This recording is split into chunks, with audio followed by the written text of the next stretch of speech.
Alright guys, welcome back to the first update on Tropical Storm Nigel, which formed in the North Atlantic yesterday. As you can see on the satellite imagery here, it's looking okay. We've got some convection blowing up in the center of the storm system, some very nice banding which is stretching down, as you can see. However, the low-level circulation, it's actually unknown if it's, extremely tight.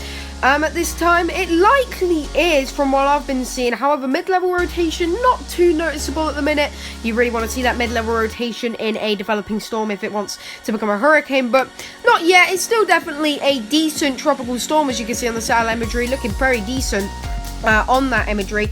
And the wind shear should be decreasing. However, from what I can see, there is a big pocket of wind shear just ahead of it. I think there is some sort of barrier that this storm is going to have, so it will be protected from that wind shear, but you can see it looking okay on the satellite imagery. Currently the storm has maximum sustained winds from our latest analysis of 60 miles per hour with gusts up to 70 miles per hour. The official estimate from the National Hurricane Center is 50 miles per hour. It's moving north-northwest at 14 miles per hour, and of course currently this is a tropical storm system. Our latest analysis came back with 47.6 knots, which we just rounded up to 60 miles per hour. Truthfully, that is around 55, but we just rounded it up to 60 miles per hour.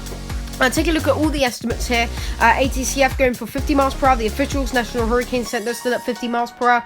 We're going with 60 miles per hour. ADT is also at 60 miles per hour. AIDT is at 60 miles per hour. And DPRINT is also at 60 miles per hour. So we are currently, along with that trend, of course, of 60 miles per hour. Take a look at the National Hurricane Center's official forecast cone here. You can see we're expecting a major hurricane peak of 115 miles per hour before it does go off into the North Atlantic and could become a very powerful extratropical system that we may have to watch. It could even bottom out to a pressure in the 940s. It just depends how fast the storm's moving, and of course how the temperature changes by that time. I'm pretty sure there'll be some huge temperature changes, but look at that wind field there. That tropical storm force wind field is looking pretty circular, may I say. It's looking okay, and you can see that hurricane 2 a.m. Monday, and then by 2 p.m. Tuesday a major hurricane is expected. And to be honest, I'll be surprised if this storm doesn't reach at least category 2 intensity. Take a look at the model intensity guidances here, and you can see majority into that high range category 2 to low end category 3 range, more in the category 2 range. And those are some of the rapid intensification models, but it does look like we'll be seeing some sort of hurricane out of this system. You can see most of those models at least taking it to category 1. Category 2 looking to be quite certain, but you never know. We could see an increase in whatever, maybe shear or something.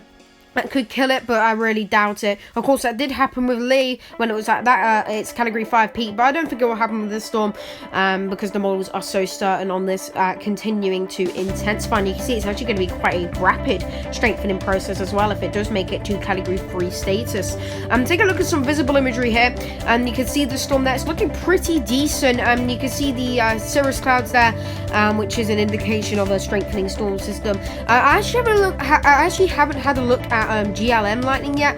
If you don't know, GLM lightning can signify if maybe there's a developing eye wall in the storm system, if it's around the center of circulation. I actually had a look. I don't think there shouldn't be any though. It doesn't look particularly organized yet.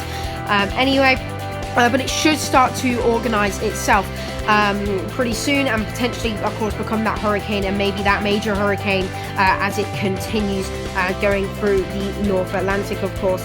Take a look at some water vapor imagery here, and you can see very good moisture levels. So have that dry air down south kind of impending on it, but it should be protected. There may be a little bit of a gap where dry air could potentially seep through, which may disrupt it a little bit, but it should be okay. I think the storm will be able to fend this off pretty nicely, and then it will move into a bit more of a moisture prone area, really good moisture area for the storm to intensify, and then of course into that major hurricane peak if we will see that. But I guess we'll just see what happens with this storm. Of course, storms do whatever they want. We really do not know what's going to happen with this, and of course no recon's actually been sent to this storm, so before we know, this could be a hurricane, but I very highly doubt it. It's probably still, of course, a 60 mile per hour, 50 mile per hour tropical storm. Anyway, thank you for watching this update on Tropical Storm Nigel. I hope you enjoyed. I'll see you in the next update. Peace out.